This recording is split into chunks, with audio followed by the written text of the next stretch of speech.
ಬದುಕುವ ರೀತಿ ಹೇಗಿರಬೇಕು, ಇದರ ಸುತ್ತನೇ ಈ ವಿಷಯ ಸುತ್ತುತ್ತೆ. ಇವತ್ತು ಇನ್ನೊಂದು ವಿಶೇಷ ಅಂದ್ರೆ ಡಿವಿಜ್ ಅವರ ಡೆತ್ ಆನಿವರ್ಸರಿ 7th ಅಕ್ಟೋಬರ್ 1975 ಅವರು ತೀರೋದ ದಿನ. ಇವತ್ತು 7th ಅಕ್ಟೋಬರ್. ಅದು ಒಂದು ನನಗೆ ಬಹಳ ಸ್ಮರಣೆ. ಹೀಗಾಗಿ ಬಾಳಿಗೆ ಸಲ್ಲುವ ತತ್ವಗಳು ಹೌದು. ಇವರು ಬದುಕು ಹೇಗಿರಬೇಕು, ಹೇಗಿದ್ರೆ ಒಳ್ಳೆಯದು ಅನ್ನುವ ಒಂಥರ ಮಾರ್ಗದರ್ಶಿ. ಮೊದಲಿಗೆ ಅಂದ್ರೆ ನಾನು ಬ್ರೀಫ್ ಆಗಿ ಮಾಡ್ಕೊಂಡು ಹೋಗ್ತಾ ಇರಬೇಕಲ್ಲ, ಈಗ ದೇವರ ಬಗ್ಗೆ ಸಾಕಷ್ಟು ಪ್ರಶ್ನೆಗಳು. ನಾನು ಈಗ ಹೇಳ್ತೀನಲ್ಲ, ಡಿವಿಜಿ ಅವ್ರದ್ದು ಅದೇ ಪ್ರಶ್ನೆಗಳು. ಅವ್ರದ್ದು ಡಿವಿಜಿ ಅವರ ಮಂಕುತಿಮ್ಮನ ಕಗ್ಗ ಕನ್ನಡದ ಭಗವದ್ಗೀತೆ ಅಂತಾನೆ ಹೆಸರುವಾಸಿಯಾಗಿದೆ. ಆಮೇಲೆ ಡಿವಿಜಿ ಅವರು ಆಧುನಿಕ ಸರ್ವಜ್ಞ ಎಂದೇ ಪ್ರಸಿದ್ಧರಾಗಿರ್ತಾರೆ. ಅವರು 1943ರಲ್ಲಿ ಈ ಪುಸ್ತಕ ಪ್ರಕಟಣೆ ಆಗುತ್ತೆ. ಮೊದಲನೇ ಮುದ್ರಣ 1943. ಆ ಕಗ್ಗದಲ್ಲಿ 945 ಕಗ್ಗಗಳಿವೆ, ಪದ್ಯಗಳಿವೆ 945. ಅವು ವಚನ ಸಾಹಿತ್ಯದ ರೀತಿಯಲ್ಲೇ ಸುಲಭವಾಗಿ ಗ್ರಾಹ್ಯವಾಗುವಂತಹ ಕಗ್ಗಗಳಾಗಿರ್ತವೆ. ಮೊದಲು 42 ಕಗ್ಗಗಳು ಒರೇ ಪ್ರಶ್ನೆಗಳು. ಪ್ರಶ್ನೆಗಳು ಅಂದ್ರೆ ಪ್ರಶ್ನೆಗಳು. ನಮಗೆ ಸಾಮಾನ್ಯ ಜನರಿಗೆ ಯಾವ ರೀತಿ ಪ್ರಶ್ನೆಗಳು ಉಂಟುಕೊಳ್ತಾವೋ ಅದೇ ರೀತಿ. ಅವ್ರು ಹೇಳ್ತಾರೆ, ದೇವರೆಂಬುದು ಅದೇನು? ಮೊದಲನೇ ಪ್ರಶ್ನೆ. ದೇವರೆಂಬುದು ಅದೇನು? ಕಗ್ಗತ್ತಲೆಯ ಗವಿಯೇ, ನಾವು ಅರಿಯಲಾರದ ಎಲ್ಲದರ ಒಟ್ಟು ಹೆಸರೇ, ಕಾವಲೋರ್ವನ್ ಇರಲ್ಕೆ ಜಗದ ಕಥೆಯೇಕಿಂತು, ಸಾವು ಹುಟ್ಟುಗಳೇನು ಮಂಕುತಿಮ್ಮ. ಇದು ಸರಳವಾಗಿರೋದ್ರಿಂದ ನಾನು ಮತ್ತೆ ಅರ್ಥೈಸಬೇಕಾಗಿಲ್ಲ. ಟೈಮ್ ಕನ್ಸ್ಟೆಂಟ್ ಇರೋದ್ರಿಂದ ನಾನು ಸ್ವಲ್ಪ ಫಾಸ್ಟ್ ಆಗಿ ಹೋಗ್ಬೇಕಾಗುತ್ತೆ.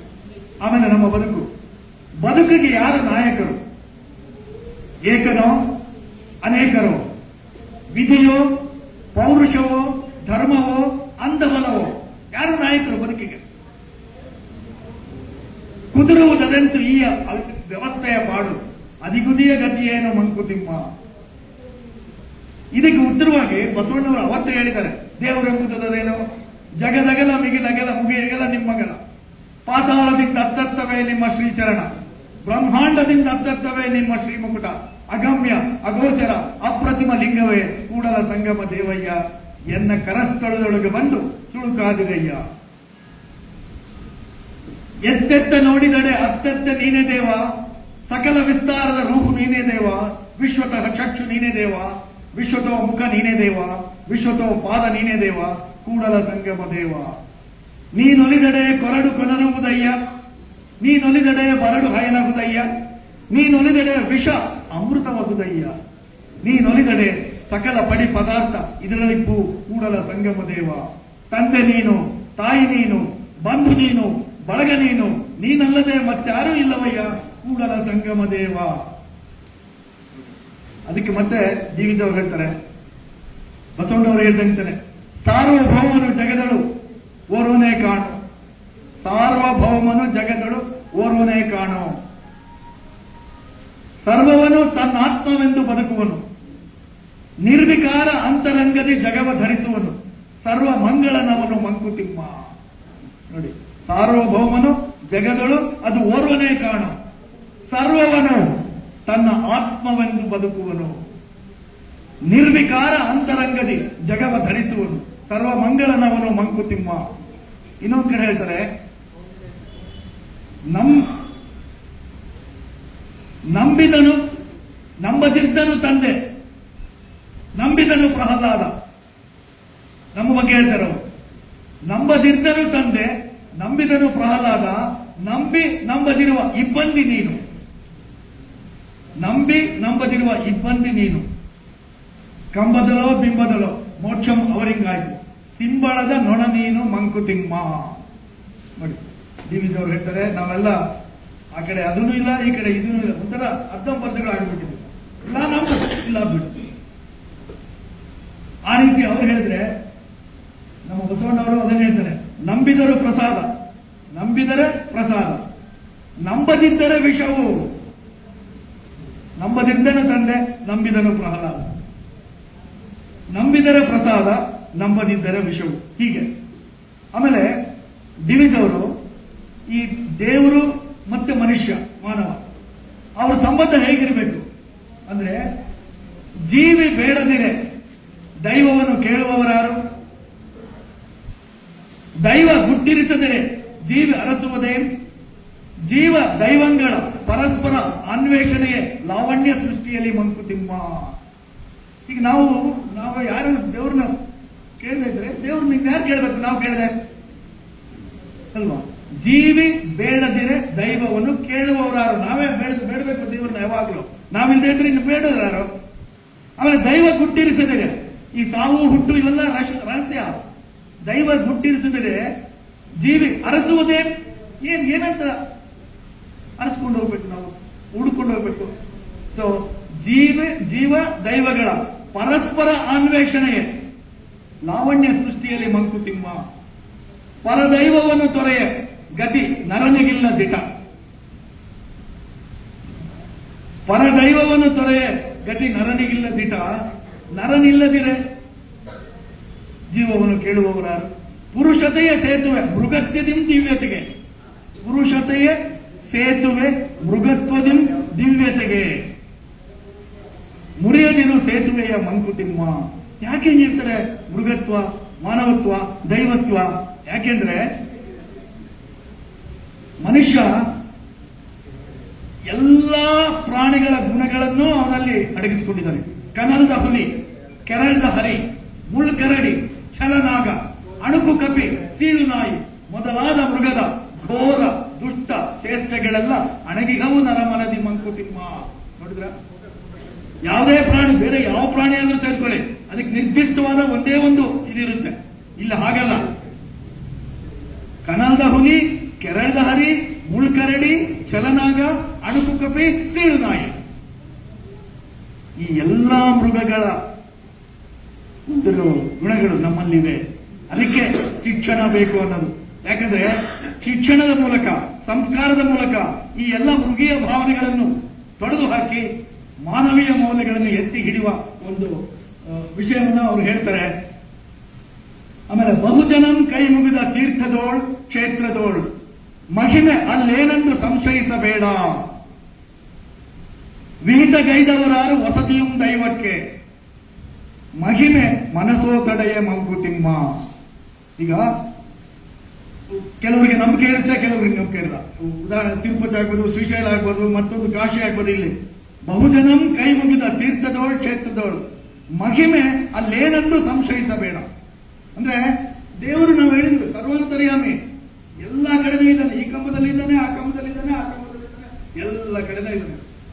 ತೆಲುಗಿನಲ್ಲಿ ಒಬ್ಬ ಕವಿ ಹೇಳ್ತಾನೆ, ಅಂದು ಗಲಡು ಇಂದು ಲೇಡನೆ ಸಂದೇಹಮು ಒಲದು ಚಕ್ರಿ ಸರ್ವೋಪಗತುಂಡು ಎಂದೆಂದು ವೆಲಿಕು ಚೂಚಿನ ಅಂದಂದೇ ಗಲಡು ದಾನವಾಗ್ರಣೆ ವಿಂಟೆ. ನೀವೆಲ್ಲಾದ್ರೂ ಹುಡುಕಿ, ನಮ್ಮಲ್ಲೂ ಇದ್ದಾನೆ, ಪ್ರತಿಯೊಬ್ಬರಲ್ಲೂ ಇದ್ದಾನೆ. ನಾವು ಆತ್ಮ, ಆತ ಪರಮಾತ್ಮ. ಸೊ ಹೀಗಾಗಿ ಏನ್ ದೇವರಿಗೆ ಇಲ್ಲೇ ಇರಬೇಕು ಅಂತೇನು, ಶ್ರೀಶೈಲದಲ್ಲೇ ಇರಬೇಕು, ಕಾಶಿಯಲ್ಲೇ ಇರಬೇಕು ಅಂತ ಏನಿಲ್ಲ. ನಂಬಿಕೆ ಅಷ್ಟೇ ಅದು ಅಂತ ಹೇಳ್ತಾರೆ. ದೇವ ಮಂದಿರ, ಭಜನೆ, ಪೂಜಾ ಪ್ರಸಾದಗಳು, ಜೀವನದ ಅಲಂಕಾರ, ಮನಸ್ಸಿನ ಉದ್ಧಾರ, ಇವೆಲ್ಲ ನಾವು ಮಾಡೋದು ಯಾತಕ್ಕೆ? ಈ ತರ ಸಮಾರಂಭಗಳು, ಸಂಗಮಗಳು, ಜೀವನ ಉದ್ಧಾರ, ಮನಸ್ಸಿಗೆ ಒಂದು ರೀತಿಯಲ್ಲಿ ನೆಮ್ಮದಿ. ಹೀಗೆ ಅವರು ದೇವರ ಬಗ್ಗೆ, ಆಮೇಲೆ ಜೀವ ಮತ್ತು ದೈವಗಳ ಸಂಬಂಧ ಬಗ್ಗೆ ಬಸವಣ್ಣನವರು ಮತ್ತು ಡಿವಿಜ್ ಅವರು ಗೊತ್ತಿದೆ ತಮಗೆ. ದೇವನಹಳ್ಳಿ ವೆಂಕಟರಮಣಯ್ಯ ಗುಂಡಪ್ಪ ಅಂತ ಅವರ ಹೆಸರು. ದೇವನಹಳ್ಳಿ ವೆಂಕಟರಮಣಯ್ಯ ಗುಂಡಪ್ಪ ಅವರ ಪೂರ್ತಿ ಹೆಸರು. ಆಮೇಲೆ ನಾವು ಹೇಗೆ ನಮ್ಮ ಬದುಕಿನ ತತ್ವಗಳು ಹೇಗಿರಬೇಕು? ಬಸವಣ್ಣನವರು ಏನ್ ಹೇಳಿದರೆ ತಮಗೆಲ್ಲ ಗೊತ್ತಿದೆ. ಎಲ್ಲರಿಗೂ ಮಕ್ಕಳಿಗೆ ಇದನ್ನೇ ಹೇಳಬೇಕು ನಾವು ಹೆಚ್ಚಾಗಿ. ಏನು? ಸಪ್ತಸೂತ್ರಗಳು. ಕಳಬೇಡ, ಕೊಲಬೇಡ, ಕುಸಿಯ ನುಡಿಯಲು ಬೇಡ, ಮುನಿಯ ಬೇಡ, ಇದಿರ ಹಳಿಯಲು ಬೇಡ, ಅಲ್ವಾ? ಅದನ್ನ ಹೇಳ್ಬಿಟ್ಟಿದ್ರೆ ಇದೇ ಅಂತರಂಗ ಸುದ್ದಿ, ಇದೇ ಬಹಿರಂಗ ಸುದ್ದಿ, ಇದೇ ಕೂಡ ಸಂಗಮ ದೇವನ ಒಲಿಸುವ ಪರಿ ಅಂತ ಬಹಳ ಚೆನ್ನಾಗಿ ಹೇಳಿದರೆ. ನನ್ನ ಮುಟ್ಟಿಗೆ ಅನುಭವ ಮಂಟಪ ಸಂಸತ್ತಾದ್ರೆ ಈ ವಚನಗಳು ಇವೆಯಲ್ಲ, ಇದೊಂಥರ ಸಂವಿಧಾನ ಇದ್ದಾಗೆ. ಇವುಗಳನ್ನು ನಾವು ಮುಖ್ಯವಾಗಿ ಮಕ್ಕಳಿಗೆ ಈ ಜಾಖಂಡ್ ಜಿಲ್ಲು, ಬಾಬಾ ಬ್ಲಾಕ್ ಶೀಪು ಇಂಥವೆಲ್ಲ ಕಲಿಸ್ಬೇಕಾಗಿರೋದು. ಮಕ್ಕಳಿಗೆ ಚಿಕ್ಕ ಮಕ್ಕಳಿಂದನ ಈ ಕಳಬೇಡ ಕೊಲಬೇಡ ಅನ್ನೋ ಒಂದು ವಚನ ಒಂದು ಅವ್ರ ತಲೆಯಲ್ಲಿ ಚೆನ್ನಾಗಿ ಹರಿದು ಇಟ್ಬಿಟ್ರೆ they become very good citizens of the country. ಮಾನವೀಯ ಮೌಲ್ಯಗಳು ಅಂದಿನಿಂದನೇ ಶುರುವಾಗಬೇಕು. ಯಾಕಂದ್ರೆ ತಾಯಿಯೇ ಮೊದಲ ಗುರು, ಮನೆಯೇ ಮೊದಲ ಪಾಠಶಾಲೆ. ನಾವು ಆಗಲ್ಲ, ಅವ್ನು ಇಂಗ್ಲಿಷ್ ಮಾತಾಡಬೇಕು, ಡ್ಯಾಡಿ ಅನ್ಬೇಕು, ಮಮ್ಮಿ ಅನ್ಬೇಕು. ನಾವು ಇವತ್ತಿನಿಂದ ಆದ್ರೂ ಅಟ್ಲೀಸ್ಟ್ ನಮ್ಮ ಮಕ್ಕಳಿಗೆ ಮೊಮ್ಮಕ್ಕಳಿಗೆ ಈ ಕಳಬೇಡ ಕೊಲಬೇಡ ಅದನ್ನ ಅರ್ಧ ದಿನ ಹೇಳ್ತಾ ಇರಬೇಕಂದ್ರೆ ಹೀಗ್ ಮಾಡ್ಬೇಕು ಹೀಗ್ ಮಾಡ್ಬೇಕು ಅಂತೀನಿ.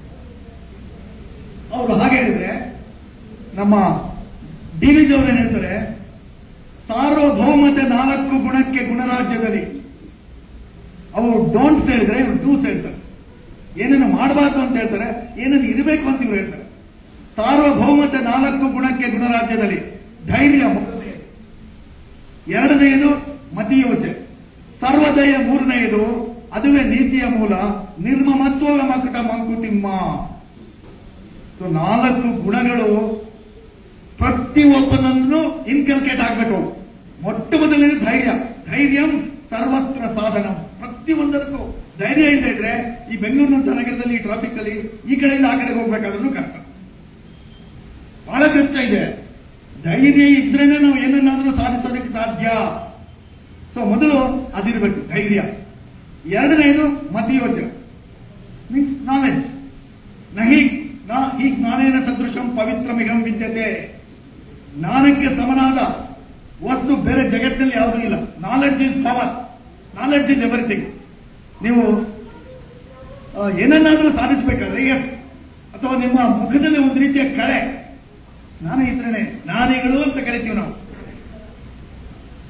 ಅವರ ವರ್ಚಸ್ಸೇ ಬೇರೆ ಇರುತ್ತೆ. ಸೊ ಎರಡನೆಯದು ಜ್ಞಾನ,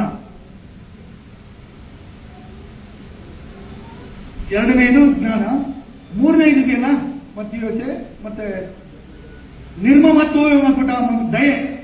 ಮೂರನೇದು ದಯೆ. ದಯೆ ಅಂದ್ರೆ kindness, compassion. Kindness is the only language which the deaf can hear and the dumb read or dumb can see. Only language. ಇದು ಕುರುಡರಿಗೂ ಅರ್ಥ ಆಗುತ್ತೆ, ಕಿವುಡರಿಗೂ ಅರ್ಥ ಆಗುತ್ತೆ. ಕೈಂಡ್ನೆಸ್ ಇದ್ದ ಒಂದು ಬಸವಣ್ಣವರು ಹೇಳಿದ್ದು ಅದೇ, ದಯೆ ಇಲ್ಲದ ಧರ್ಮ ಅದ್ಯಾವುದಯ್ಯ? ದಯೆಯೇ ಬೇಕು ಸಕಲ ಪ್ರಾಣಿಗಳೆಲ್ಲರಲ್ಲಿ, ದಯೆಯೇ ಧರ್ಮದ ಮೂಲವಯ್ಯ. ಅದು ದಯೆಯೇ ಧರ್ಮದ ಮೂಲವಯ್ಯ. ಎಂತ ಪ್ರತಿಯೊಬ್ಬರಲ್ಲೂ ಅಷ್ಟೇ, ಪ್ರತಿಯೊಬ್ಬರಲ್ಲೂ ವಿಶ್ವಾಸ, ನಂಬಿಕೆ, ಪ್ರೀತಿ ಇವೆಲ್ಲ ನಾವು ಇವೆಲ್ಲ ನಾವು ಅಳವಡಿಸ್ಕೊಳ್ಬೇಕಾಗುತ್ತೆ ಮಕ್ಕಳಲ್ಲಿ. ಚಿಕ್ಕ ಹುಡುಗರಾಗಲಿ, ಯಾಕಂದ್ರೆ ಗಿಡವಾಗಿ ಬಗ್ಗಿದೆ, ಮರವಾಗಿ ಬಗ್ಗಿದೆ. ಈ ಬಹಳಷ್ಟು ಜನ ಹುಡುಗಿಯರು ನೋಡ್ತಿದಾರ, they are all of western culture. ಈಗ ಹೆಣ್ಮಕ್ಳಂತೂ ಹುಡುಗಿರು ನೋಡಿದ್ವಲ್ಲ, ಯಾರು ಜಡೆ ಹಾಕೊಳ್ಳಲ್ಲ. ಎಲ್ಲರೂ ನನಗೆ ರಾತ್ರಿ ಹೊತ್ತಲ್ಲಿ ಭಯ ಆಗ್ಬಿಡುತ್ತೆ. ಯಾರನ್ನಾದ್ರೂ ನೋಡಿದ್ರು ಸ್ವಲ್ಪ ಕೂದು ಮುಂದೆ ಹಾಕೊಂಡ್ಬಿಟ್ರೆ ವೆರಿ ಮಚ್ ಸ್ಕೇರ್. ಅದಕ್ಕೆ ತಾಯಂದ್ರು ಹೇಳ್ಬೇಕು, this is not our culture. ನಮ್ಮ ಕಲ್ಚರ್ ನಮಗೆ ಬಹಳ ಮುಖ್ಯ. ನಮ್ಮ ಕಲ್ಚರ್ ನಾವು ಹೇಳ್ತೀವಲ್ಲ, ದ್ರೌಪದಿ ಯಾಕೆ ಕೂದಲು ಬಿಟ್ಲು ಅಂತ, ಹಂಗೇನಾದ್ರೂ ಆಗಿದೆಯಾ ನಿಮ್ಗೆ? ಅಲ್ಲವಲ್ಲ. ಮತ್ತೆ ಕುಂಕುಮ ಇಟ್ಕೊಳ್ಳಲ್ಲ, ಬಳೆ ಕಟ್ಕೊಳ್ಳಲ್ಲ. ಸೊ ಈಗ ನಾವು ಹೇಳ್ಕೊಡ್ದಿದ್ರೆ who else have to say them? ನಾವು ಅವರಿಗೆ ಮಾರ್ಗದರ್ಶನ ಮಾಡಿಕೊಡ್ಬೇಕಾಗುತ್ತೆ. ಅದು ಒಂದು. ನಾಲ್ಕನೇದು ಇದೆಯಲ್ಲ, ನಿರ್ಮಮತೆ, ಅಹಂಕಾರ ಬೇಡ. ಅಹಂಕಾರ ಅಲ್ಲ, ಈಗ ದುರಹಂಕಾರಗಳೇ ಜಾಸ್ತಿ ನೋಡ್ತಾ ಇದ್ವಲ್ಲ, ಏನೇನು ಮಾಡ್ತಾ ಇದ್ದಾರೆ ಅಂತ ದೊಡ್ಡ ದೊಡ್ಡ ಲೆವೆಲ್ ಅಲ್ಲಿ. ದುರಹಂಕಾರ, ಜನರ ಅಭಿಪ್ರಾಯಕ್ಕೆ ಬೆಲೆ ಇಲ್ಲ. ನಮಗ್ ಬೇಕಾಗಿದ್ದೇ ನಾವು ಮಾಡ್ತೀವಿ, ಅದಕ್ಕೆ ನಾವು ಅವ್ರು ಆರಿಸ್ಕೊಳ್ತಿರೋದು. ಯಾಕಂದ್ರೆ ಸಂಸ್ಕಾರ ಇಲ್ಲ. ಇವೆಲ್ಲ ತತ್ವಗಳಿದೆಯಲ್ಲ, ಬಸವಣ್ಣ ತತ್ವಗಳವರೆಲ್ಲ ಜನರ ಸಂಸ್ಕಾರವನ್ನು ರೂಪಿಸುವ, ಜನರ ಸಂಸ್ಕಾರ ಅವ್ರಿಗೆಲ್ಲ ಇಲ್ಲವೇ ಇಲ್ಲ. ಸೊ ಹಾಗಾಗಿದೆ. ಇನ್ನೊಂದು ಹೇಳ್ತಾರೆ, ಜನಪದ ಸೃಷ್ಟಿನಲ್ಲಿ, ಸಂಪತ್ ಸಮಿಷ್ಟಿನಲ್ಲಿ, ಜ್ಞಾನ ಸಂಧಾನದಲ್ಲಿ, ಮೌಲ್ಯ ಗಣನೆಯಲ್ಲಿ, ಮಾನವತೆ, ಮಾನುಷ್ಯ ಧಾರ್ಮಿಕತೆ ಎದ್ದು ನಿಲೆ ಆನಂದ ಧರಗೆಂದು ಮಂಕುತಿಮ್ಮ. ಈ ಬಸವಾದ ಶರಣರೆಲ್ಲ ನೀಡಿದ ಧರ್ಮ ಯಾವುದು ಅಂದ್ರೆ ಮಾನವ ಧರ್ಮ. ಮಾನವ ಧರ್ಮ ಜನಪದ ಶಿಸ್ತಿನಲ್ಲಿ, ಅಂದ್ರೆ ಶಿಸ್ತಿರ್ಬೇಕು. ಮೊಟ್ಟ ಮೊದಲು ಯಾವುದೇ ಸಮೂಹ ಆಗಲಿ, ಆ ಸಮೂಹದಲ್ಲಿ ಶಿಸ್ತಿರ್ಬೇಕು. ಸಂಪತ್ ಸಮಿಷ್ಟಿಯಲ್ಲಿ ಈ ಸಂಪತ್ತು ನಮಗೊಬ್ಬರಿಗೆ ಸೇರಿರೋದ, ಇಡೀ ಜಗತ್ತಿಗೆ ಸೇರಿರೋದು. ನಾವು ಬರ್ತಾ ಇರ್ಬೇಕಾದ್ರೆ ಏನಾದ್ರು ತಂದಿದೀವ? ಅದಿಲ್ಲ ನಮಗೆ. ಎಲ್ಲ ನೋಡಿ ಇನ್ಇಕ್ವಾಲಿಟೀಸ್, ಅವು ಇವು ತುಂಬಾ ತುಂಬಾ ಹೇಳಕ್ಕೆ ಸಾಧ್ಯ ಇಲ್ಲ. ನೋವುಂಡವರಿಗೆ ಗೊತ್ತುಂಟು ಆ ಕಥೆಗಳು. ಜ್ಞಾನ ಸಂಧಾನದಲ್ಲಿ ಜ್ಞಾನಕ್ಕೆ ಕೊನೆ ಅನ್ನೋದಿಲ್ಲ. The day you stop learning is the day you stop living. ನೋಡಿ ಹೇಗೆ ಹೇಳಿದ್ರು, the day you stop learning is the day you stop living. So ಕಲಿಕೆಗೆ ಕೊನೆ ಅನ್ನೋದೇ ಇಲ್ಲ. ನಿಮ್ಗೆ 90 ವರ್ಷ ಆಗಿರ್ಬೋದು, 100 ವರ್ಷ ಆಗಿರ್ಬೋದು. You must have that spirit. ಅದಕ್ಕೆ ಸಂಪತ್ ಸಮಿಷ್ಟಿಯಲ್ಲಿ, ಜ್ಞಾನ ಸಂಧಾನದಲ್ಲಿ, ಮೌಲ್ಯ ಗಣನೆಯಲ್ಲಿ ಮೌಲ್ಯಗಳು, ಮಾನವೀಯ ಮೌಲ್ಯಗಳು, ಅವು ಯಾವಾಗಲೂ ನಮ್ಮ ಕರಗತವಾಗಿರಬೇಕು. ಮಾನವತೆ, ಮಾನುಷ್ಯ ಧಾರ್ಮಿಕತೆ, ಎದ್ದು ನೆಲೆ ಆನಂದ ಧರಗೆಂದು ಮಂಕುತಿಮ್ಮ ಅಂತ ಅವ್ರು ಹೇಳ್ತಾರೆ. ನೆಕ್ಸ್ಟ್, ನಮ್ಗೆಲ್ಲ ಗೊತ್ತಿರುವ ಹಾಗೆ ಕಾಯಕವೇ ಕೈಲಾಸ ಅಂತ ನಮ್ಮ ಶರಣರು ನಂಬಿದ್ದಾರೆ. ಅದರಲ್ಲೂ ಬಸವಣ್ಣವರು ಮೊದಲಿಂದ ಹೇಳ್ತಾ ಇರೋದು ಅದೇ, ಕಾಯಕ. ಇದೊಂಥರ ಎಕನಾಮಿಕ್ ಪಾಲಿಸಿ ಇದ್ದಂಗೆ, ಅರ್ಥಶಾಸ್ತ್ರದಲ್ಲಿ ಆರ್ಥಿಕ ನೀತಿ ಇದ್ದಂಗೆ. ಕಾಯಕದಿಂದಲೇ ಜಗದ್ಗುರುಗಳಾಗ್ಲಿ ಅಥವಾ ಇನ್ನೂ ದೊಡ್ಡ ಮುಕ್ತಿ ಕಾಯಕದಿಂದಲೇ. ಪ್ರತಿಯೊಬ್ಬರು ದುಡಿಬೇಕು. ದುಡಿಮೆಯೇ ದುಡ್ಡಿನ ದೇವರು ಅಂತವಲ್ಲ ಹಾಗೆ. ಈಗ ಎಲ್ರಿಗೂ ಏನಾಗಿದೆ, ಈಸಿ ಮನಿ ಬೇಕು, ಸುಲಭವಾಗಿ, ಏನು ಕಷ್ಟಪಡಬೇಕಾಗಿಲ್ಲ. ಸುಮ್ಮನೆ overnight they look into the ways where they can become rich ಅಂತ. ಹಾಗಾಗಿ ಬಂದರು ಅದರಲ್ಲಿ ಆನಂದ ಇರಲ್ಲ, ಅದರಲ್ಲಿ ನೆಮ್ಮದಿ ಇರಲ್ಲ. ನಿಮಗೆ ದುಡ್ಡು ಇರಬಹುದು. ಎಷ್ಟೋ ಜನ ನೋಡ್ತಾ ಇದ್ದಾರೆ, ಟಾಯ್ಲೆಟ್ಗಳಲ್ಲಿ ಕೋಟ್ಯಾಂತರ ರೂಪಾಯಿಗಳು ಇಟ್ಟಿದ್ದಾರೆ. ಟಾಯ್ಲೆಟ್ಗಳು ನೆಮ್ಮದಿ ಇಲ್ಲ ಅವ್ರಿಗೆ. ಖಂಡಿತ ಅವ್ರು ಯಾವತ್ತೂ ನೆಮ್ಮದಿಯಿಂದ ನಿದ್ದೆ ಮಾಡೋದಕ್ಕೆ ಸಾಧ್ಯವೇ ಇಲ್ಲ. ಯಾವಾಗ ಇಡಿನೋ, ಬಿಡಿನೋ, ಸಿಡಿನೋ ಯಾವ್ದು ಬರುತ್ತೆ ಅಂತ ಗೊತ್ತಾಗಲ್ಲ. ಸೊ ಹೀಗಾಗಿ ಬೇಡ, ಅದು ಮಾನವ ಧರ್ಮ ಅಲ್ಲ, ಅದು ಬೇಕಾಗಿಲ್ಲ. ಅದಿದ್ದಾಗ ಮಾತ್ರ ಇದು ಕಾಯಕ. ಬರೀ ಕಾಯಕ ಮಾಡೋದಲ್ಲ, ದುಡಿದು ತಿಂದ್ರೇನೆ ಅದು ಪ್ರಸಾದ, ದುಡಿದೇ ತಿಂದ್ರೆ ಅದು ವಿಷ. ಆಮೇಲೆ ದುಡಿದಿದ್ದು ತನಗೊಬ್ಬನಿಗೆ ಅಂತಲ್ಲ, ಸಮಾಜದ ಪಾತ್ರನೂ ಅದರಲ್ಲಿದೆ. ಸಮಾಜದ ಪಾತ್ರನೂ ನಿನ್ನ ದುಡಿತದಲ್ಲಿ ಇದೆ. ಹೀಗಾಗಿ ಒಂದಿಷ್ಟು ನೀನು ಅನುಭವಿಸಬೇಕು, ಒಂದಿಷ್ಟು ಉಳಿತಾಯ ಮಾಡಬೇಕು. ಉಳಿತಾಯ ಮಾಡಿದ್ರೆ ಒಂದಿಷ್ಟನ್ನ ದಾಸೋಹ ಮಾಡಬೇಕು. ನೋಡಿ, ದಾಸೋಹ ಆ ಕಲ್ಪನೆ, ಸೋಹಂ ಎಂದೆನಿಸಲಿರಯ್ಯ, ದಾಸೋಹಂ ಎನಿಸಯ್ಯ. ನೋಡಿ, ಎಂತೆಂತ ಇವುಗಳು ಕೊಟ್ಟಿದ್ದಾರೆ. ಆಚಾರವೇ ಸ್ವರ್ಗ, ಅನಾಚಾರವೇ ನರಕ ಅಲ್ವಾ? ಎಲ್ಲವೋ ಎಂದೆಡೆ ನರಕ, ಅಯ್ಯ ಎಂದೆಡೆ ಸ್ವರ್ಗ. ಇದಕ್ಕಿಂತೂ ಬೇಕಾ ಮಾರ್ಗದರ್ಶನಗಳು? ಸೊ ಹೀಗಾಗಿ ಅವರೊಂದು ಹೇಳ್ತಾರೆ, ಕಾಗೆ ಒಂದು ಅಗುಳ ಕಂಡರೆ ಕರೆಯದೆ ತನ್ನ ಬಳಗವನು, ಕೋಳಿ ಒಂದು ಪುಟಕ ಕಂಡರೆ ಕೂಗಿ ಕರೆಯದೆ ತನ್ನ ಕುಲವನಲ್ಲವ. ಶಿವಭಕ್ತನಾಗಿ ಭಕ್ತಿ ಪಕ್ಷವಿಲ್ಲದಿದ್ದೊಡೆ ಕಾಗೆ ಕೋಳಿಯಿಂದ ಕರ ಕಷ್ಟ ಕೂಡಲ ಸಂಗಮ ದೇವ. ನೋಡಿ ಎಷ್ಟು ಅಂದ್ರೆ ಹಂಚ್ಕೊಂಡು ತಿನ್ನಬೇಕು ಅಂತ. ಅದನ್ನ ನೀವೀಗ ಏನ್ ಹೇಳ್ತಾರೆ, ಒಬ್ಬನು ಉಣವೂಟದಲ್ಲಿ ಸವಿಯಿಲ್ಲ ಸೊಗವಿಲ್ಲ. ಒಬ್ಬನು ಉಣವೂಟದಲ್ಲಿ ಸವಿಯಿಲ್ಲ ಸೊಗವಿಲ್ಲ, ಇಬ್ಬರಾಗುವನು ಎಂದನಂತೆ ಪರಬ್ರಹ್ಮಂ. ಬದುಕು ಒಂಟಿತನದಳು ಅದೇನು ಬದುಕುವೆಯೋ, ತಬ್ಬಿಕೊಳ್ಳೋ ವಿಶ್ವವನ್ನು. ಮುಟ್ಟಾಡ್ರ ಅಂತ ಹೇಳ್ತಾರ. ಬದುಕು ಒಂಟಿತನದಳು ಪಿಸಾಚಿ ಅಂತಾರೆ. ಯಾಕಿದೆಯಾ? ತಬ್ಬಿಕೊಳ್ಳೋ ವಿಶ್ವವನ್ನು ಮಂಕುತಿಮ್ಮ. ಆ ರೀತಿ ಇನ್ನೊಂದು ಹೇಳ್ತಾರೆ, ಪ್ರತ್ಯೇಕ ಸುಖವಲ್ಪವುದು ಗಳಿಗೆ ತೋರ್ಕೆ ಇದು. ಆತ್ಮ ವಿಸ್ತಾರವಾಗಿರುವುದೇ ನಿತ್ಯ ಸುಖ.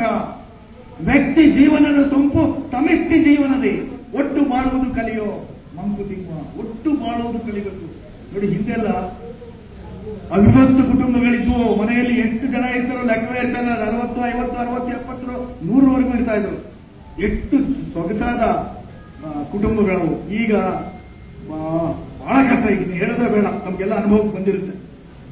ಯಾರು ನೋಡೋರೇ ಇರಲ್ಲ ಪಾಪ. ಎಷ್ಟೆಲ್ಲ ಕಷ್ಟಪಟ್ಟಿದ್ರು. ಮಕ್ಕಳನ್ನೆಲ್ಲ ವಿದೇಶಕ್ಕೆಲ್ಲ ಕಳಿಸಿರ್ತಾರೆ. ಏನಾದ್ರೂ ಆದಾಗ ಬಂದು ಕ್ಯಾರೆ ಅನ್ನೋರು ಇರಲ್ಲ. ಇದೆಲ್ಲ ಏನಾಗಿದೆ, ನಾವು ನಮ್ಮ ಸಂಸ್ಕೃತಿಯನ್ನ, ನಮ್ಮ ಒಂದು ಜೀವನ ವಿಧಾನವನ್ನ ಮರೆತು ಬಿಟ್ಟಿದ್ದ ಇದ್ದೀವಿ. ಅದಕ್ಕೆ ಅವ್ರು ಹೇಳ್ತಾರೆ, ಹೇಗಿರ್ಬೇಕು ನಾವು? ಹುಲ್ಲಾಗು ಬೆಟ್ಟದಡಿ ಮನೆಗೆ ಮಲ್ಲಿಗೆಯಾಗು, ಕಲ್ಲಾಗು ಕಷ್ಟಗಳ ಮಳೆಯ ಬಿಂಬಿಸುರಿಯೇ, ಬೆಲ್ಲ ಸಕ್ಕರೆಯಾಗು ದೀನ ದುರ್ಬಲರಂಗೆ, ಎಲ್ಲರೊಳಗೊಂದಾಗು ಮಂಕುತಿಮ್ಮ. ಹುಲ್ಲಾಗು ಬೆಟ್ಟದಲ್ಲಿ ಹುಲ್ಲಾದ್ರೆ ಯಾವ ಹಸು ಕರು ಎಲ್ಲ ಹೋಗಿ ಆರಾಮಾಗಿ ನೆರಳು ಇರುತ್ತೆ. ಒಳ್ಳೆ ನೋಡಿ ಹಾಗಾಗ್ಬೇಕು ನಾವು. ಮನೆಗೆ ಮಲ್ಲಿಗೆ ನೀವು ಎಲ್ಲಾದ್ರೂ ಇಟ್ಟಿರಿ, ಅದರ ಪರಿಮಳ ಹೇಗೆ ವ್ಯಾಪಕವಾಗಿ ಸೂಚಿಸುತ್ತೆ ಹಾಗಾಗೋದು. ನೀನು ಎಲ್ಲಾದ್ರೂ ಇರು. ಆಮೇಲೆ ಕಷ್ಟಗಳು ಬಂದೇ ಬರ್ತವೆ. ಯಾರಿಗಿಲ್ಲ ಕಷ್ಟ? ದೇವರು ಅನಿಸ್ಕೊಂಡವ್ರಿಗೆ ಶ್ರೀರಾಮನಿಗೆ ಕಷ್ಟ ಇರಲ್ವಾ, ಕೃಷ್ಣನಿಗೆ ಕಷ್ಟ ಇರಲ್ವಾ, ಶಿವನಿಗೆ ಕಷ್ಟ ಇರಲ್ವಾ, ವಿಘ್ನೇಶ್ವರ ಎಲ್ರಿಗೂ ಕಷ್ಟ ಇದ್ದೇ ಇತ್ತು. ವಿಘ್ನೇಶ್ವರ ತಂದೆ ಇಲ್ಲದೆ ತಲೆ ಎಗರೋಯ್ತು ಅಲ್ವಾ? ಎಲ್ರಿಗೂ ಕಷ್ಟಗಳು ಆ ರೀತಿ ಇದ್ದಾಗ yes you must be ready to accept. We are only receivers ಅಷ್ಟೇ. ನಮ್ಮ ಕೈಯಲ್ಲಿ ಏನೂ ಇಲ್ಲ. ನಾವು ಏನು ಬರೀ ಏನ್ ಕೊಟ್ಟಿದ್ದನ್ನ ದೇವರು ಕೊಟ್ಟಿದ್ದನ್ನ ಅನುಭವಿಸಬೇಕಾಗುತ್ತೆ ಅಷ್ಟೇ. ಅದು ಸ್ವಾಮಿ ಅಂದ್ರೆ ನಾವು ಇನ್ನೊಂದು ಕೇಳ್ಕೊಳ್ಬೇಕು, ಆ ಕಷ್ಟಗಳನ್ನ ತಡೆದುಕೊಳ್ಳುವ ಶಕ್ತಿ, ಸಾಮರ್ಥ್ಯ, ಅವುಗಳನ್ನ ಸಾಲ್ವ್ ಮಾಡುವ ಒಂದು ಉಪಾಯ ಇವುಗಳನ್ನು ಕೊಟ್ಟರೆ ಸಾಕು ಅಂತ ಅದನ್ನು ಅವರು ಹೇಳ್ತಾರೆ. ಸಂಪತ್ತು ಅಂತಸ್ತನ್ನು ತಂದುಕೊಡಬಹುದು, ವಿದ್ಯೆ ಅರಿವನ್ನು ಉಂಟು ಮಾಡಬಹುದು, ಆದರೆ ಗೌರವ ತಂದುಕೊಡುವುದು ನಮ್ಮ ನಡವಳಿಕೆ ಮಾತ್ರ. ಬಿಹೇವಿಯರ್ ಬಹಳ ಮುಖ್ಯ. ಅದಕ್ಕೆ ಯಾರಾದ್ರೂ ಮನೆಗೆ ಬಂದ ಕೂಡಲೇ ಬಸವಣ್ಣವರು ಹೇಳ್ತಾರೆ, ಏನು ಬಂದಿರಿ ಹದುಳವಿದ್ದಿರೆ ಎಂದರೆ ನಿಮ್ಮ ಮೈಸಿಗೆ ಹಾರಿ ಹೋಗುವುದೇ, ಕುಳಿರಿ ಎಂದರೆ ನೆಲ ಕುಳಿ ಹೋಗುವುದೇ, ತಟ್ಟನ್ನು ನೋಡಿದರೆ ಸಿಲ ಹೊಟ್ಟೆ ಒಡೆಯುವುದೇ, ಕೊಡಲಿಲ್ಲದಿದ್ದರೊಂದು ಗುಣವಿಲ್ಲದಿದ್ದರೆ ಕೆಳಗೆ ಮೂಗನು ಕೊಯ್ಯದೆ ಮಾಡ್ಬನೆ ಕೂಡಲ ಸಂಗಮದೆಯೋ. ಬಂದವರು ನಾ ಇವತ್ತಿನ ದಿವಸ ಬರೇ ಮೊಬೈಲಲ್ಲಿ ಕೂತ್ಬಿಟ್ಟಿರ್ತಾರೆ, ಇಲ್ಲ ಟಿವಿ ನೋಡ್ತಾ ಇರ್ತಾರೆ. ಬಂದವರು ಯಾರು ಏನು ಅಂತ ತಿಳ್ಕೊಳ್ಳಲ್ಲ, ಮಾಡಲ್ಲ, ಅವ್ರಿಗೇನು ವಿಚಾರಿಸೋದೇ ಇಲ್ಲ. ಹೀಗಾಗಬಾರ್ದು. ಇದೇ ಸಂಸ್ಕಾರ. ಯಾರಾದ್ರೂ ಬರಲಿ ಅವ್ರ ಮನೆಗೆ ಮೊದಲು ಅವ್ರನ್ನ ಕೇಳಬೇಕು, ಇಲ್ಲ ಕೂತ್ಕೊಳ್ಳಿ ಇರಬೇಕು, ಇಲ್ಲ ನೀರಿಗೆ ತಂದ್ಕೊಡ್ಬೇಕು, ಏನೋ ಒಂದು ಒಳ್ಳೆ ರೀತಿಯಲ್ಲಿ. ಅದು ಹೇಳ್ತಾರಲ್ಲ, ಕೊಡಲಿಲ್ಲದಿದ್ದರೊಂದು ಗುಣವಿಲ್ಲದಿದ್ದರೆ. ಕೊಡೋದು ಬೇಡ, ನಮ್ಮ ಹತ್ರ ನಮ್ಗಿದ್ರೆ ಕೊಡೋಣ, ನಮ್ಗೆ ಇರಬೇಕಾಗಿ ಇಷ್ಟು ಉಪಚಾರ ಮಾಡಲೇಬೇಕು. ನಾವು ಏನಾದ್ರೂ ಆಗಿರ್ಲಿ. ಆಮೇಲೆ ಬಂದವರು ಯಾರಾದ್ರೂ ಆಗಿರಲಿ, ಇವನ್ ಯಾರವ ಎಂದು ಎನಿಸದಿರಯ್ಯ. ಎಂತೆಂತ ಒಳ್ಳೆ ಮಾತುಗಳು ಅಂತ ಪ್ರತಿಯೊಬ್ಬರು ಅಷ್ಟೇ. ಇವ ನಮ್ಮವ ಎಂದೆನಿಸಯ್ಯ, ನಿಮ್ಮ ಮನೆಯ ಮಗನೆಂದೆನಿಸಯ್ಯ, ಕೂಡಲ ಸಂಗಮ ದೇವ ಅಂತ ಹೇಳ್ತಾರೆ. ಸೊ ಆಮೇಲೆ ಜಾತಿ ಇವತ್ತಿಗೂ ನಾವು ಬಿಟ್ಟಿಲ್ಲ. ವೀರಶೈವರು ಅಂತೀವಿ, ಲಿಂಗಾಯತರು ಅಂತೀವಿ, ಜಂಗಮರು ಅಂತೀವಿ, ಆ ಪೀಠ ಅಂತೀವಿ, ಈ ಪೀಠ ಅಂತೀವಿ. ಬಸವಣ್ಣನವರು ಆವತ್ತೇ ಹೇಳಿದ್ದಾರೆ, ಕೊಲೆಗಂಟಲ್ಲದೆ ಪಿಂಡದ ನೆಲೆಗೆ ಆಶ್ರಯವಿಲ್ಲ, ಜಲಬಿಂದುವಿನ ವ್ಯವಹಾರ ಒಂದೇ, ಆಸೆ ಆಮಿಷ ಹರುಷ ರೋಷ ವಿಷಯಾದಿಗಳೆಲ್ಲ ಒಂದೇ, ಏನ ನೋಡಿ ಏನ ಕೇಳಿ ಏನು ಫಲ, ಕುಲದ ನಂಬುವುದಕ್ಕೆ ಯಾವುದು ದುಷ್ಟ, ಸಪ್ತಧಾತು ಸಮಂ ಪಿಂಡಂ ಸಮಯೋನಿ ಸಮುದ್ಭವಂ, ಆತ್ಮಜೀವ ಸಮುತ್ಪನ್ನಂ, ವರ್ಣಾನಾಂ ಕಿಂ ಪ್ರಯೋಜನಂ, ಕಾಸಿ ಕಮ್ಮಾರನಾದ, ಬೀಸಿ ಮಡಿವಾಳನಾದ, ಹಾಸನಕ್ಕೆ ಸಾಲಿಗನಾದ, ವೇದವನ್ನೋದಿ ಹರುವನಾದ, ಕರ್ಣಗಳು ಜನಿಸಿದವರಂತೆ ಜಗದೊಳಗೆ, ಇದು ಕಾರಣ ಕೂಡಲ ಸಂಗಮ ದೇವ, ಅಂಗಸ್ಥಲವ ನರಿತವನೇ ಕುಲಜನು. ಎಲ್ಲರೂ ಹುಟ್ಟು ಒಂದೇ ರೀತಿ, ಬೇರೆ ರೀತಿಯಲ್ಲಿ ಯಾರಾದ್ರೂ ಹುಟ್ಟಿದ್ರೆ, ಯಾವ ಜಾತಿಯವರಲ್ಲಿ ಹುಟ್ಟಿದ್ರೆ ಏನೂ ಇಲ್ಲ. ಕೊಲ್ಲುವವನೇ ಮಾದಿಗ, ಹೊಲಸು ತಿನ್ನುವವನೇ ಹೊಲಯ, ಕುಲವೇನೋ ಅವಂದಿರ ಕುಲವೇನೋ, ಸಕಲ ಜೀವಾತ್ಮರಿಗೆ ಲೇಸನೆ ಬಯಸುವ ನಮ್ಮ ಕೂಡಲ ಸಂಗನ ಶರಣರೇ ಕುಲಜಗು. ಅದಕ್ಕೆ ನಾವು ಹೇಳಲು ಈ ರೀತಿ ಬೇಡ ನಮ್ಗೆ.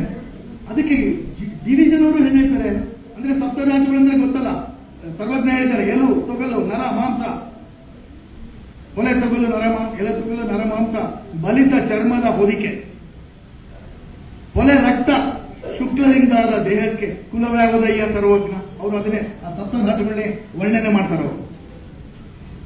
ಆಮೇಲೆ ಡಿವಿಜನ್ ಹೇಳ್ತಾರೆ, ಒಂದೇ ಗಗನವನ್ನು ಕಾಣುತ್ತಾ, ಒಂದೇ ನೆಲವನ್ನು ತುಳಿಯುತ್ತಾ, ಒಂದೇ ಧಾನ್ಯವನ್ನು ಉಣ್ಣುತ್ತ, ಒಂದೇ ನೀರು ಕುಡಿದು, ಒಂದೇ ಗಾಳಿಯನ್ನು ಸುರುವ ನರಜಾತಿಗೆಂದು ಬಂದುದು ಈ ವೈಷಮ್ಯ. ಅದನ್ನೇ ನಾವು ಸರ್ವಜ್ಞನ ಹೇಳಿದ್ರು, ನಡುವುದೊಂದೇ ಭೂಮಿ, ಕುಡಿಯುವುದೊಂದೇ ನೀರು, ಸುಡುವಗ್ನಿ ಒಂದೇ ಇರುತ್ತಿರಲು ಕುಲಗೋತ್ರ ನಡುವೆ ಎತ್ತನದು ಸರ್ವಜ್ಞ. ನೋಡಿ ಎಷ್ಟು ಚೆನ್ನಾಗಿ ಅವರು ಆವತ್ತೇ ಹೇಳಿದ್ದಾರೆ. ಆದ್ರೂ ನಾವು ಬಿಟ್ಟಿಲ್ಲ. ಒಂದಾಗೋಣ. ಇವತ್ತಿನ ದಿವಸ ನೋಡಿ, ಯಾರನ್ನು ಕರೆಸಿ ಇನಾಗ್ರೇಷನ್, ಏನು ಹಿಂದೂಗಳಿಲ್ವಾ? ನಮ್ಮನ್ನು ಒಗ್ಗಟ್ಟಿಲ್ಲ, ಯಾರು ಬಾಯ್ ಬಿಡ್ತಾ ಇಲ್ಲ, ಗಲಾಟೆ ಮಾಡ್ತಾ ಇಲ್ಲ. ಯಾಕೆ ಮಾಡಬಾರ್ದು? ಯಾರು ಸರಿಯಾದ ಲೀಡರ್ಶಿಪ್ ಇಲ್ಲ, ನಾಯಕತ್ವದ ಕೊರತೆ. ನಮ್ಮ ದೇವರುಗಳಿಗೆ ಅನುಮಾನವಾದ್ರೂ ನಾವೇನು ಮಾಡಲ್ಲ.